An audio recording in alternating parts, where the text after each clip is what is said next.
Up arrive in the canyon, that's where I long to be, with my three good companions, just my rifle, pony and me. Bonjour à toutes et à tous, ou bonsoir, ça dépend de l'heure à laquelle vous allez découvrir cette nouvelle émission. Alors, aujourd'hui, on va parler de quelqu'un que tout le monde connaît dans le monde entier. C'est un personnage extrêmement atypique, c'est un acteur, c'est un auteur, c'est un scénariste, un producteur. C'est un sacré personnage et il s'appelle Mel Gibson. Pourquoi Mel Gibson? Parce que ça c'est un livre qui a été écrit par mon invité d'aujourd'hui, David Da Silva. C'est un livre qui a été écrit, qui a commencé à être écrit en 2017, qui a été publié en 2018 chez nos amis des éditions Leitmotiv. D'ailleurs, je salue au passage Jean-François Jeunet qui m'a beaucoup aidé pour la conception de cette émission. J'ai demandé à lire le livre et David a accepté de revenir sur un terrain qu'il avait plus ou moins conquis il y a quelques années de cela. Donc vraiment, je lui en suis extrêmement reconnaissant. Bonjour David, comment vas-tu? Bonjour Samir, ça va et je te remercie pour l'invitation. Je t'en prie. Ça ne te gêne pas si on revient un peu en arrière à la Marty McFly? Non, avec plaisir, avec plaisir. Bon, alors, il y a un truc... une petite chose, bien évidemment, comme d'habitude, à chaque fois que je reçois un écrivain, pour ceux qui nous regardent, vous avez un lien dans le descriptif de cette page qui renvoie directement à la page dédiée à ce bouquin, si vous voulez bien évidemment vous le procurer. Petite question, première question. Le sous-titre de ce livre, c'est Le bon, la brute et le croyant. Bon, il y a un petit clin d'œil au film de Saint-Gilles, certes, mais bon, c'est pas ça le plus important. Moi, ce que je retiens dans Le bon, la brute, c'est le croyant. Et dès qu'on commence à lire le bouquin, très vite, mais vraiment d'emblée, on parle du croyant, on parle de la religion, on parle de la manière de questionner la religion et on parle d'une personne très importante qui n'est pas Mel Gibson, mais qui peut-être nous servira à comprendre un peu certaines choses concernant Mel Gibson. C'est le père de Mel Gibson. Donc, la première question est très très simple. Est-ce que quand tu as commencé à travailler sur cet acteur, est-ce que tu avais déjà une idée de la place importante qu'occupait le père dans la vie, dans le quotidien, dans le rapport à l'image, à la société qu'entretient Mel Gibson? Oui, j'avais une idée parce qu'en fait, je me suis vraiment intéressé à Mel Gibson en tant que réalisateur avec La Passion du Christ. Et je me souvenais de la grande polémique quand le film était sorti en 2004 et qu'on avait tout de suite fait le lien entre l'antisémitisme du film et son père. Et donc, j'avais vite compris qu'en fait, on passait par son père pour l'attaquer. Donc, à partir de là, j'ai commencé à me renseigner sur son père. J'ai lu beaucoup de choses. J'ai lu beaucoup de livres aussi sur Mel Gibson, notamment étrangers, anglais, enfin américains. Et je trouvais qu'il ne s'attardait pas beaucoup sur son père. Ils en parlaient, mais ils ne s'attardaient pas sur l'influence, notamment idéologique, etc., culturelle, que son père a pu avoir sur Mel Gibson. Donc voilà, je me suis attardé sur le père dès le début pour vraiment placer les grandes problématiques qui étaient liées à son père, liées à la religion. Et puis son père, c'est quelqu'un il a un parcours impressionnant. Il a fait la Deuxième Guerre mondiale, il a reçu une médaille, c'est un héros de la Deuxième Guerre mondiale, c'est un autodidacte, il a appris tout seul à parler latin et grec. Il a gagné un jeu aussi un peu de culture générale aux États-Unis, il avait gagné beaucoup d'argent. Ça lui avait permis notamment après de partir en Australie avec sa famille. Et puis voilà, quoi, je me suis dit, fallait vraiment se renseigner sur lui, essayer de le comprendre. Et puis quand on comprenait le père de Mel Gibson, je trouve, de mon point de vue, on comprend beaucoup mieux Mel Gibson, ou en tout cas certaines problématiques qu'on a liées à Mel Gibson. Est-ce que pour toi c'était normal et évident dès l'ouverture du livre de revenir sur toutes les dérives gibsoniennes du milieu des années 90, plutôt à la fin des années 90, parce qu'il avait quand même eu des propos homophobes, mais dû à son alcoolisme dans les milieu des années 90. Mais est-ce que pour toi, il fallait d'abord déjà installer ce décor-là pour essayer de ne pas tergiverser, mais de dire oui, effectivement, aujourd'hui, quand on parle de Mel Gibson, très souvent, on a tendance à l'associer à toutes ces dérives antisémites, misogynes, homophobes, etc., etc. Donc pour toi, est-ce que c'était évident d'emblée d'en parler dès le début du livre? Parce que c'est très impressionnant, c'est vraiment dès le début on parle de cela. Oui, parce qu'en fait, je savais qu'en écrivant un livre sur Mel Gibson, on allait m'attendre sur ce sujet, en fait. Parce que c'est un sujet essentiel. Maintenant, quand on parle de Mel Gibson, c'est quelqu'un de très clivant. C'est-à-dire, soit on aime son cinéma, ses films, etc., ou soit on déteste, mais on va même le détester pour des choses qui ne sont pas forcément liées aux films eux-mêmes, parfois. C'est juste parce que l'image qui dégage.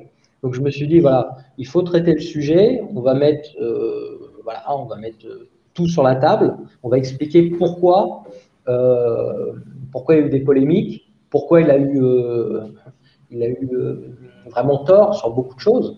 Hein, il a pris sur lui, il a reconnu qu'il avait fait beaucoup d'erreurs, donc tout ça c'est dans le livre, hein, j'explique bien les erreurs qu'il a faites, comment il est revenu dessus, comment il a reconnu toutes ces erreurs. Donc voilà, pour moi, c'était vraiment une explication. On explique dès le départ d'où ça vient, pourquoi Mel Gibson il a pu être lié à ça d'une certaine manière et comment il s'en est détaché. Voilà. Et c'est pour ça que la structure du livre, j'ai repris une structure christique. C'est-à-dire que pour moi, la vie de Mel Gibson, ça pourrait faire un film et sa vie, ça serait un film formidable qu'il pourrait réaliser sur lui-même. Parce que lui qui aime mettre en scène des personnages christiques, dans le livre, ce que j'explique, c'est que sa vie, finalement, elle suit ce parcours christique. C'est ça, d'ailleurs même, c'est vrai qu'à la fin du livre, tu commences à imaginer le fait que c'est un film en devenir. Mais c'est important que tu parles de structure, alors permets-moi de nommer la table des matières. Bon, il y a les préfaces à mon propos, etc. Mais il y a d'abord la famille Gibson, ensuite, donc la famille Gibson, tu parles du père, Hutton, et on va y revenir encore 5 minutes. Ensuite, le cinéma australien, parce que ce qu'il faut savoir, c'est que Mel Gibson, il est natif des États-Unis et c'est ensuite qu'il est venu vivre en Australie. Ça, c'est important. Le cinéma australien avec la double rencontre, celle de George Miller pour Mad Max, mais aussi Peter Weir pour Gallipoli et L'année de tous les dangers, qui est un film important. Surtout L'année de tous les dangers, parce que ça lui a permis de mettre un pied à Hollywood. Il y avait déjà des acteurs, enfin, il y avait Sigourney Weaver qui jouait dedans. Hollywood, la gloire, la passion de Mel Gibson, ça renvoie bien évidemment à son 3e film, si je ne me trompe pas, la résurrection et ensuite la conclusion. Cette structure, quand on la voit, je ne te repose pas la question, vu que tu y as répondu avant que je te la pose, mais est-ce qu'il y avait quand même des choses que tu as découvertes? Est-ce qu'on dit souvent, si vous voulez me comprendre, lisez mes livres, regardez mes films, je ne sais quoi. Est-ce que réellement, pour comprendre Mel Gibson, il faut regarder les films dans lesquels il a joué et dans lesquels il a tourné, et lesquels il a tourné surtout, qu'il a réalisé. Ouais. En fait, ce que je dis dans le livre, hein, c'est que les deux se complètent, en fait. C'est que quand on regarde le premier Mad Max, moi, quand je l'ai revu pour le livre, je l'ai revu 2-3 fois d'ailleurs pour le livre, j'ai été étonné de voir qu'en fait, il y avait déjà en tout cas plusieurs des thématiques que lui-même va développer en tant que réalisateur. Il y avait déjà tout dans Mad Max. Donc, je détaille ça dans le livre. Le besoin de se retirer de la civilisation, d'aller dans la nature, la vie paisible, d'une certaine manière, la mort symbolique de Mad Max quand il renaît pour devenir un justicier vengeur, etc. Donc voilà, il y avait déjà plusieurs choses dans le premier Mad Max.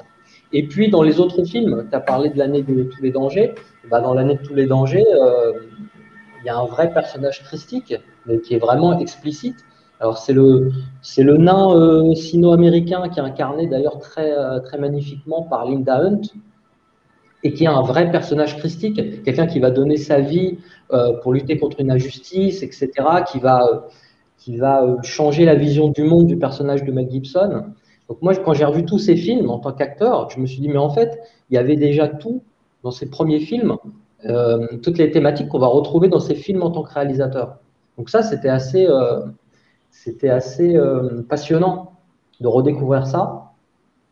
Donc voilà, je crois que j'ai répondu à la première. Exactement. Avant qu'on commence à parler, je pense, si tu n'y vois pas d'inconvénient, je pense qu'on peut parler de Mel Gibson, surtout l'auteur, et d'ailleurs c'est ce que tu dis dans le livre, c'est vraiment ça qui t'intéresse. Il y a effectivement parfois des digressions sur quelques films importants dans lesquels il a joué et qui ont forgé sa popularité. Je pense notamment, bon, bah, voilà, L'Arme Fatale. Je veux dire, si on ne parle pas de L'Arme Fatale, ce serait bête.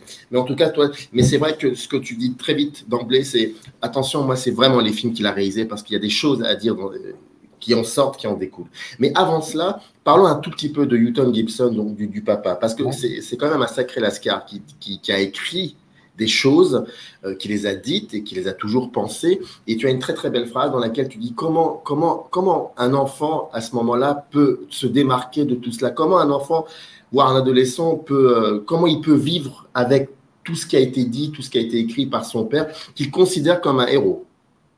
Oui. Je mets une phrase qu'il a dite dans les années 80 lors d'une interview. Il disait, voilà, mon héros, on lui a posé la question, qui est votre héros? Et lui, il dit, mon père. Voilà. Donc, on a toujours senti que Mel Gibson, il avait une grande admiration, un grand respect, un grand amour pour son père. Donc oui, Houghton Gibson, c'est quelqu'un, comme j'ai dit tout à l'heure, c'était un héros de guerre, etc. Et puis qui était un catholique traditionnaliste. Donc, on ne va pas s'attarder trop sur toutes ces notions, mais en gros, c'est quelqu'un qui était contre toutes les réformes du Vatican à partir de Vatican II, donc dans les années 60. Donc, pour faire simple, Vatican II, on a réformé un petit peu la religion catholique, déjà pour la faire s'unir, ou en tout cas dialoguer avec les autres religions beaucoup plus, et notamment avec le judaïsme. Donc, il fallait rompre avec l'anti-judaïsme qu'il y avait dans le catholicisme, qui était très présent notamment à partir du Moyen-Âge, où en fait on considérait le peuple juif comme le peuple déicide, donc responsable de la mort du Christ. Et Vatican II a rompu avec ça, et Houghton Gibson justement s'est toujours présenté contre cette réforme. Et c'est notamment à cause de cela qu'on a lié la Passion du Christ à l'antisémitisme. Parce qu'on a dit, étant donné que Houghton Gibson était contre la réforme de Vatican II et donc contre le nouveau dialogue entre le judaïsme et le catholicisme, on s'est dit, étant donné que Mel Gibson, idéologiquement, il est proche de son père, évidemment, il va refaire un film anti-judaïque ou voilà, on a dit antisémite, mais c'est vrai qu'antisémite, quand on y réfléchit, de toute façon, c'était pas très clair. C'était plutôt un film anti-judaïque dans le sens où, selon ceux qui critiquaient le film, il remettait en avant la responsabilité du peuple juif dans la mort du Christ. Voilà. C'est ça, exactement. Et maintenant, oui, mais c'est ça qui est très incroyable, c'est qu'effectivement, quand on voit ces films-là, quand on voit Braveheart ou la Passion du Christ, et le fait aussi que tu fasses une connexion vers la fin du livre avec un autre cinéaste américain qui est une espèce de cinéaste un peu père fondateur comme ça du cinéma américain, qui a été King Vidor, qui était dans la lignée d'un John Ford par exemple, c'est-à-dire des gens qui adoraient questionner et filmer la naissance d'un mythe, à savoir les États-Unis d'Amérique, mais aussi à travers l'individualisme parfois il y a des exceptions, je pense aux Rebelles qui est quand même adapté d'un bouquin, je ne me rappelle plus de l'auteur, qui est quand même un bouquin, qui a quand même, c'est très discutable, la pensée de King Vidor est très très discutable. On l'a même en fait raciste, donc il y a des choses comme ça qui sont très très bizarres quand on veut vraiment prendre le temps de regarder, il y a des choses qui peuvent être assez bizarres. Oui, King Vidor, il est intéressant et moi je l'ai rapproché de Mel Gibson parce que justement c'était un réalisateur qui était difficilement classable. C'est-à-dire que c'est quelqu'un qui a été critiqué par, on va mettre des guillemets, mais la gauche, mais aussi la droite. C'est-à-dire, il a fait un film qui a glorifié l'individualisme, donc Le Rebelle, avec Gary Cooper, où il met en avant comme ça un génie et il y a une espèce de communauté qui serait comme ça, qui empêcherait l'apparition d'un être un peu supérieur, un être génial. Et donc, il y a cette critique un petit peu de la communauté qui empêche comme ça l'individu exceptionnel d'émerger. Et on retrouve ça, moi j'ai mis ça en parallèle avec le premier film de Mel Gibson en tant que réalisateur, c'est L'Homme sans visage.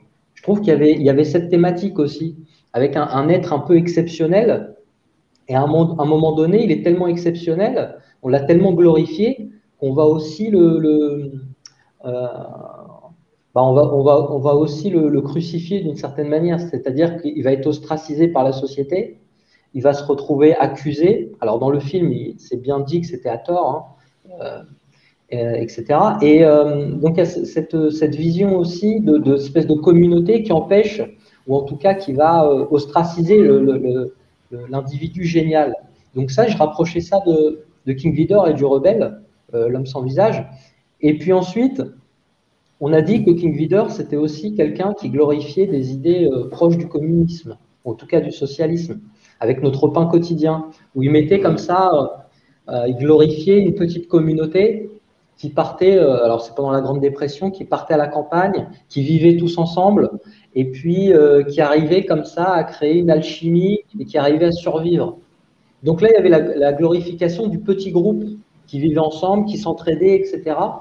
Et j'ai rapproché ça un petit peu de Braveheart aussi, où Mel Gibson, il va glorifier le petit groupe de résistants qui va lutter, qui va s'entraider, etc., contre l'envahisseur anglais. Donc je trouvais qu'il y avait, chez King Vidor, il y a cette espèce d'opposition un peu idéologique, on ne sait pas trop le situer, et finalement dans la filmographie de Mel Gibson, il y a aussi ce dualisme, on ne sait pas trop le situer. D'un côté, il glorifie l'individu exceptionnel, et puis d'un autre côté, il va mettre en avant le groupe aussi, le petit groupe soudé, uni, qui parvient à lutter contre l'oppression.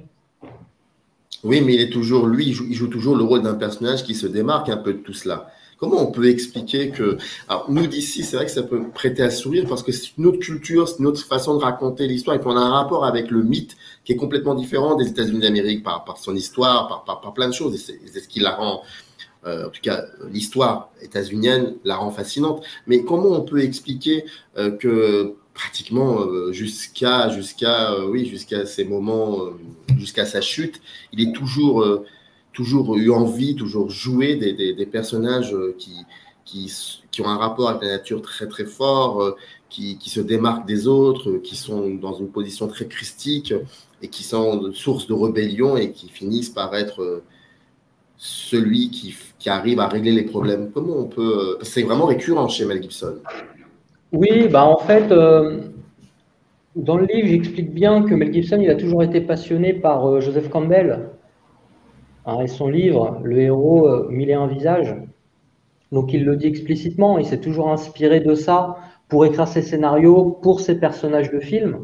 Il a toujours voulu montrer le cheminement d'un individu donc, qui quitte son petit lieu initial très paisible et puis qui va vivre une grande aventure, un grand voyage avec la notion de mentor, etc. Et donc déjà, on retrouve toujours ça dans les scénarios à la fois qu'il a choisis et puis dans les scénarios qu'il a mis en scène en tant que réalisateur. L'exemple le plus éloquent, c'est peut-être Apocalypto, où là, on a vraiment le schéma du voyage du héros, hein, dans son petit village. Il est capturé, il est emmené dans un nouvel environnement, etc. Et puis, il va se révéler à lui-même et il va repartir, il y a le chemin du retour, etc. Donc ça, c'est assez intéressant de voir qu'il a toujours suivi cette ligne directrice. Et puis ensuite, c'est quelqu'un qui a baigné dans les écrits religieux. Et en fait, d'une certaine manière, c'est quelqu'un qui est passionné par l'histoire du Christ. Et en fait, quand on regarde ses films en tant que réalisateur ou même les scénarios qu'il a choisis, on décèle qu'il a toujours voulu, finalement, de manière détournée, à travers le cinéma de genre, le film d'aventure comme Braveheart, mais d'une certaine manière, il a toujours voulu raconter l'histoire du Christ.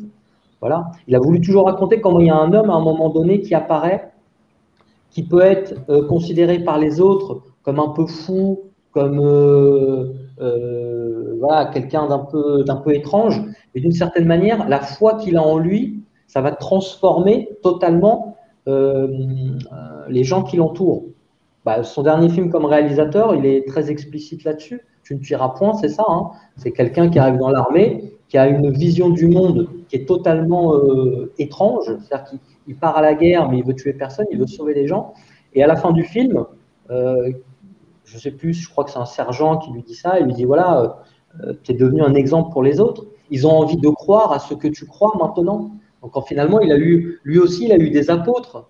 etc. Des gens qui l'ont suivi dans son message d'amour, etc. Donc, film d'aventure, film de guerre, un drame aussi, avec son premier film. Il a toujours finalement choisi de raconter l'histoire du Christ. Et puis, à un moment donné, il a choisi de la filmer directement. Donc, voilà, la Passion du Christ, il a décidé de filmer directement l'histoire du Christ. Et un passage très spécial des évangiles, c'est la torture du Christ. Voilà. Alors, comme je le dis dans le livre aussi, c'est que la torture, finalement, du héros, c'est quelque chose qu'on retrouve aussi dans tous les films de Mel Gibson. Enfin, en tout cas, dans beaucoup de films de Mel Gibson. C'était devenu quasiment un passage obligé de ces films. À un moment donné, le héros est torturé, quoi. Mais oui, et d'ailleurs c'est pour ça que on a souvent cette sensation que le final de Braveheart annonce le début de la Passion du Christ. C'est très quand on voit pour la première fois Braveheart et qu'on se retrouve devant la séquence finale, enfin l'avant-dernière séquence finale, mais tu m'as compris, on est très très surpris par le temps que met Gibson à se filmer en train de se faire torturer avec les points de vue de chaque personnage. Et ça va très loin, et ça continue, et tu te dis que ça va peut-être s'arrêter, et ça ne s'arrête pas, et ça va encore plus loin jusqu'à l'apothéose qui se traduit par un mot que je ne dirai pas ici parce que ce serait dommage de spoiler. Mais, et puis ensuite, on voit la Passion du Christ, et là, ce que l'on a... En fait, c'est comme s'il expérimentait dans la séquence finale de Braveheart quelque chose qui allait annoncer la Passion du Christ. Parce que pour celles et ceux qui l'ont vu, souvenez-vous de la manière qu'il a de travailler, de dilater le temps, de bien filmer le moindre pas du Christ qui va vers... Enfin, c'est très, très impressionnant et on est... Je ne sais pas si on peut aimer ou détester, mais en tout cas, on est très surpris. On est très déstabilisé par cela. En plus du fait que la langue du film sera celle qui avait été parlée de l'époque, la communauté juive, effectivement, comme tu l'as dit, elle est légèrement mise en avant, donc on se pose des questions là-dessus, alors qu'il y avait eu le texte du Vatican II. Enfin, la passion, en fait, c'est très simple, tu le dis toi-même dans le bouquin, il est toujours là où on ne l'attend pas, ou voire même on ne veut pas forcément l'attendre. Ouais, tout à fait. Bah, je trouve que ta remarque, elle est très, très pertinente concernant la fin de Braveheart. C'est vrai qu'il y a cette torture qui est très longue. Hein. C'est vrai que je me souviens, la première fois que j'avais vu le film, ça m'avait étonné, le temps qu'il prend et comment il s'attarde finalement sur la souffrance, quoi. Et en travaillant sur le livre, je me suis rendu compte qu'en fait, c'est quelque chose qui le passionne. C'est-à-dire qu'à un moment donné, il y a cette dualité, selon lui, c'est qu'en fait, tu sais, il y a la chair, et la chair est faible, hein, c'est ce qu'on dit notamment dans la religion catholique, c'est-à-dire que la souffrance physique, ça rend les gens finalement très faibles, etc.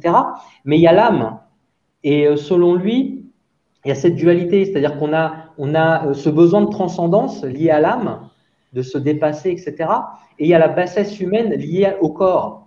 Et en fait, quand tu regardes Braveheart, il met ça en avant, c'est-à-dire la souffrance physique, et il s'attarde dessus, il montre à quel point il souffre, et après il y a ce mot qu'il cite, enfin qui hurle, justement pour montrer que son âme ne demande pas pitié, c'est-à-dire qu'on l'achève, parce que c'est ça en fait tout l'enjeu, hein, c'est on le torture pour voir jusqu'à quel moment il va supplier, et finalement il va renoncer à ses idéaux, et justement il souffre physiquement, mais son âme résiste, et il va hurler ce mot pour montrer que son âme est plus forte que la souffrance physique. Et ça, tu peux relier ça à la scène de la Passion du Christ, qui est pour moi la plus belle scène du cinéma de Mel Gibson. C'est-à-dire que quand tu regardes cette scène de la Passion du Christ, en fait, tu comprends tout le cinéma de Mel Gibson. C'est à un moment donné, vers la fin du film, quand on va crucifier Jésus, à un moment donné, pour placer la main de Jésus sur la croix, ils vont tirer avec une corde, etc. Enfin, ils vont vraiment le faire souffrir énormément. C'est vraiment, quand on regarde cette scène, on est vraiment très mal à l'aise.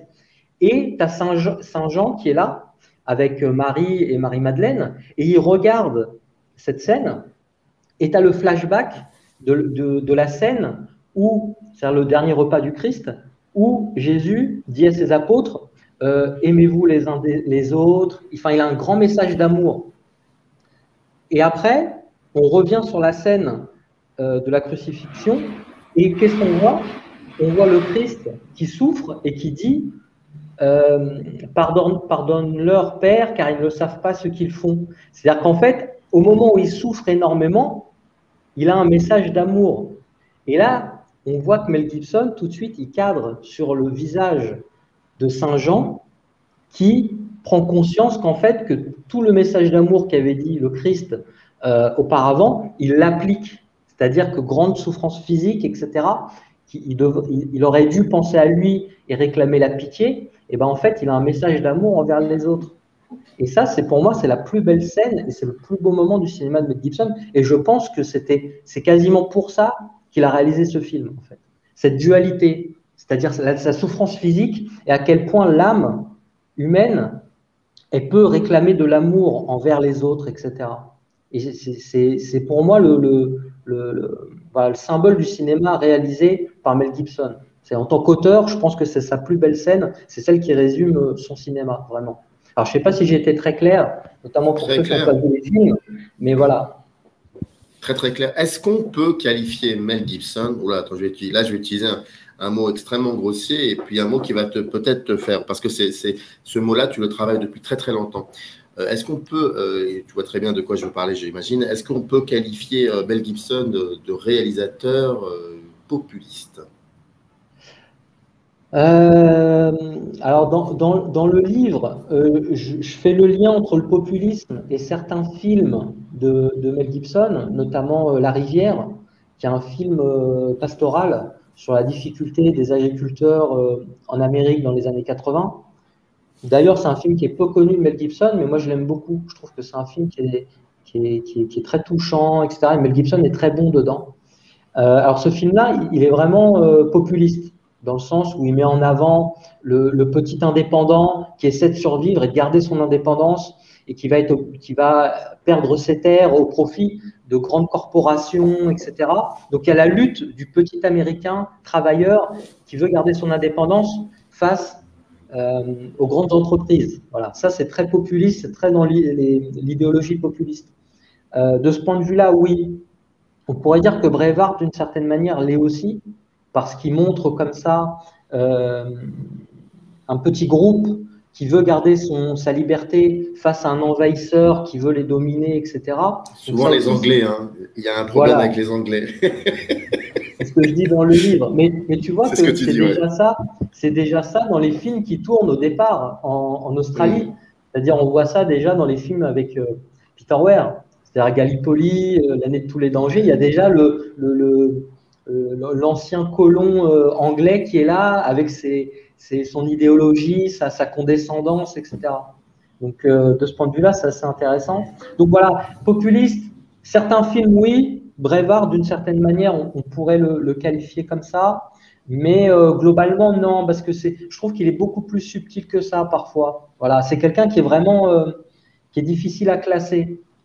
Même si on retrouve toujours cette idée du petit groupe qui, à un moment donné, va s'unir et va lutter contre un groupe, alors politique ou religieux, dans le cas de la Passion du Christ, qui essaie de dominer la population. Voilà. Et à un moment donné, il y a un petit groupe qui surgit pour s'opposer à cette domination. Donc ça renvoie dans l'idéologie populiste à la naissance des États-Unis avec les colons qui se sont rebellés contre le royaume d'Angleterre. Alors, il y avait une chose sur laquelle on n'est pas revenu, enfin, je ne suis pas revenu, mais qui est aussi assez évidente, c'est le jeu d'acteur de Mel Gibson. Dans le livre, tu dis que, en gros, tu dis que rares sont les acteurs de sa génération, comment dire, à jouer comme s'ils avaient inventé le mot jeu, en fait. Parce que c'est tellement simple, alors que c'est quelqu'un qui travaille beaucoup ses personnages, tu le dis, mais c'est tellement simple quand tu le vois à l'écran que pour lui, on dirait que c'est une évidence. Et puis, il est extrêmement à l'aise avec la caméra, avec la scénographie. Il travaille énormément au niveau de son corps. Je parle par exemple de L'Arme Fatale, le premier surtout, en l'occurrence. Voilà, il y a quelque chose comme ça qui est inné en lui. Pardon. Et c'est vrai que moi, je me souviens très bien que lorsqu'on le voyait dans quelques films, on avait cette impression que bah, il avait inventé ce mot-là, et parce qu'il l'avait inventé, ça en devenait tout simplement une évidence pour lui. Il le faisait comme si c'était une parenthèse dans son quotidien. Voilà, il faut jouer telle séquence. Et c'est incroyablement saisissant d'efficacité et de réalité. Oui, parce qu'il a un naturel devant la caméra qui est assez hallucinant, quoi. On a l'impression que c'est lui, en fait. C'est-à-dire qu'après, quand tu regardes des interviews, quand il fait la promo des films, etc., tu as l'impression que bah, c'est le même personnage, quoi, que ce que tu vois dans le film. Et quand tu lis des interviews, etc., lui, il dit, bah moi, c'est assez simple, hein. La caméra commence à tourner, je fais le job, et puis une fois que la caméra s'arrête, et bah, c'est bon, pour moi, c'est terminé, quoi. Donc, il a un côté très naturel avec ça. Voilà, on a l'impression que c'est un peu inné. Il n'est pas dans le côté acteur studio à la Pacino ou à la De Niro où ils sont habités jour et nuit par le personnage qu'ils incarnent, etc. Lui, il dit voilà, j'arrive sur le plateau, ça tourne, je fais la scène. Une fois que c'est fini, bah, c'est terminé, je passe à autre chose, il n'y a aucun problème.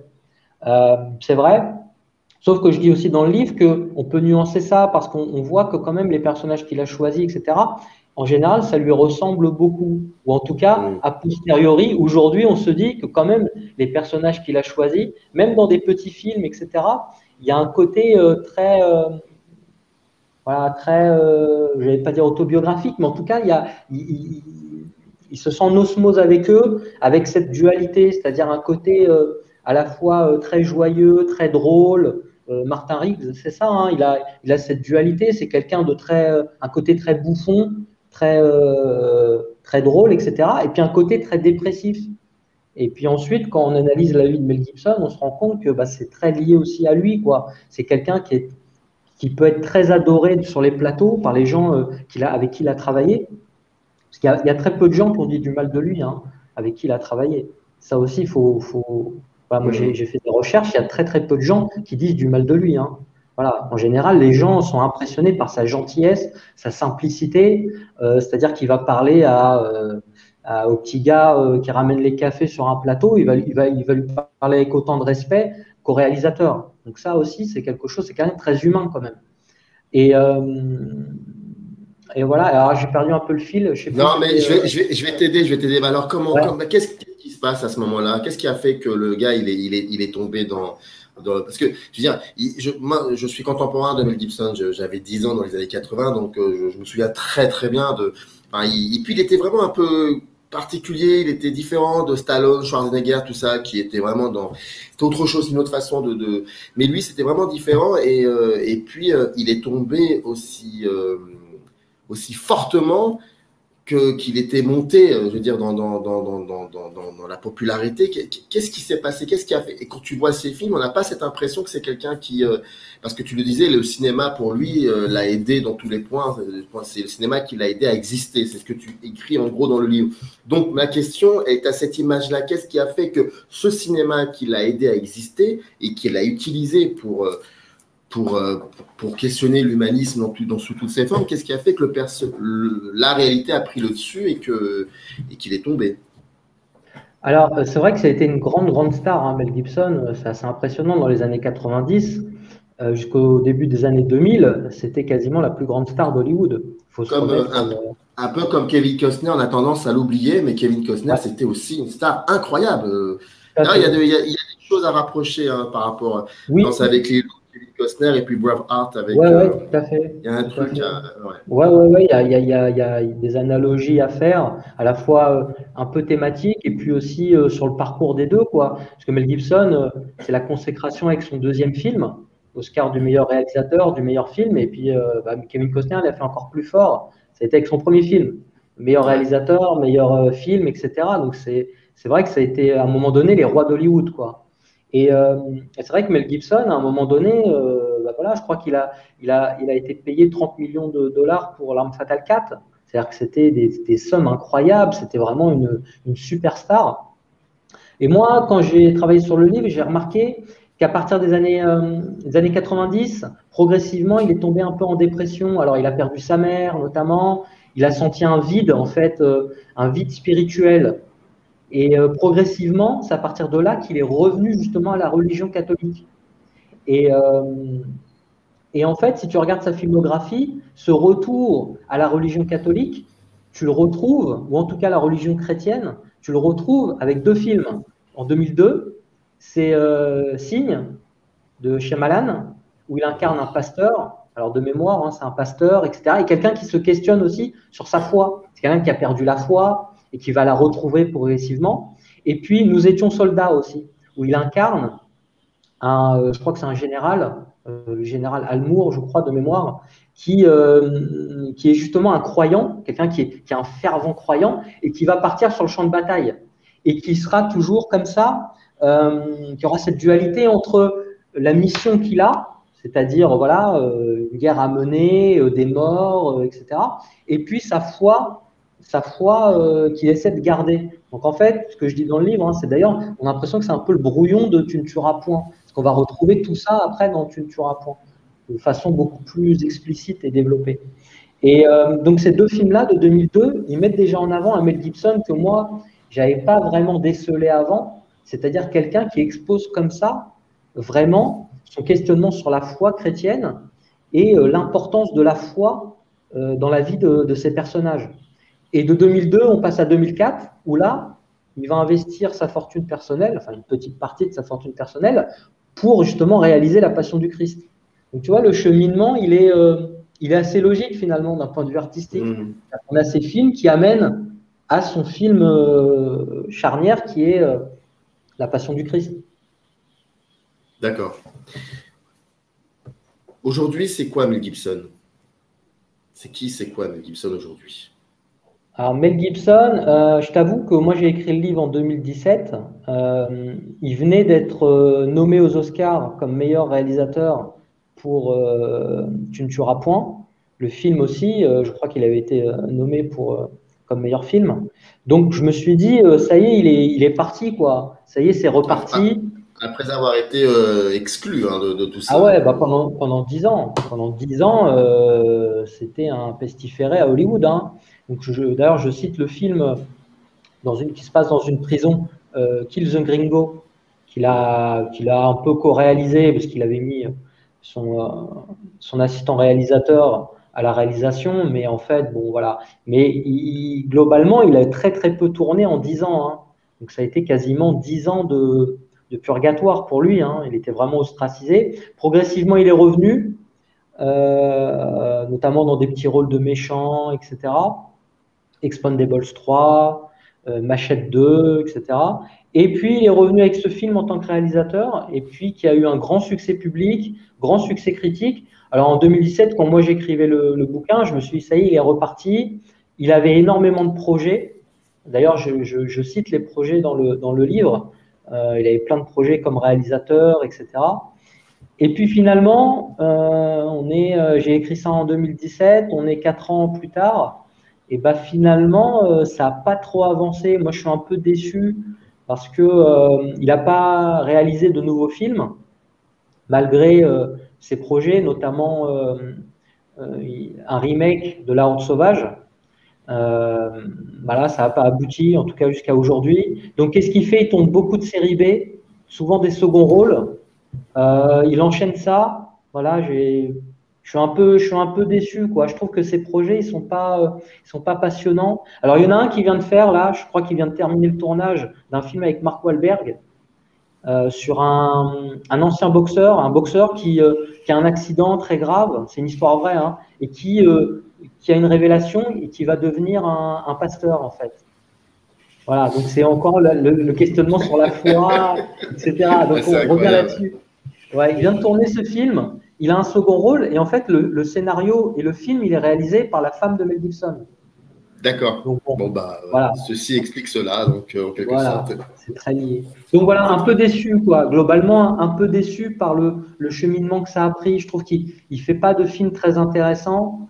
Voilà, il ne tourne pas de nouveaux films en tant que réalisateur.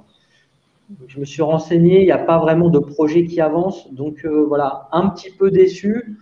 On attend de voir. Il a annoncé la suite de La Passion du Christ il y a quelques années. Apparemment, c'est un projet qui lui tient vraiment à cœur, qu'il va essayer de mener. Donc, ce sera sur la résurrection du Christ. Donc, ça sera une vraie suite à La Passion du Christ. Donc, en attendant de voir ce que va donner ce projet, Voilà, je suis un peu déçu.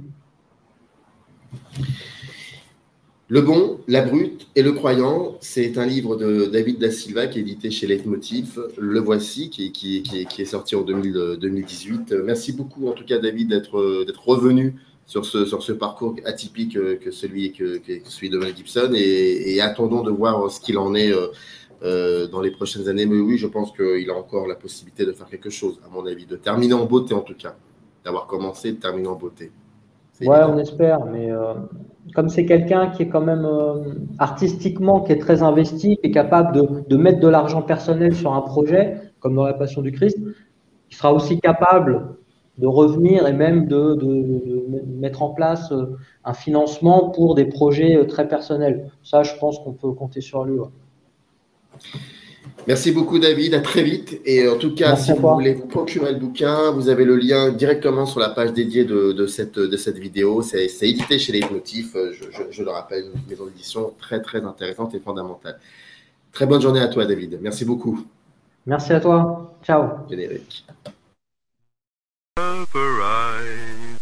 In the canyon, that's where I long to be with my 3 good companions, just my rifle, pony and me.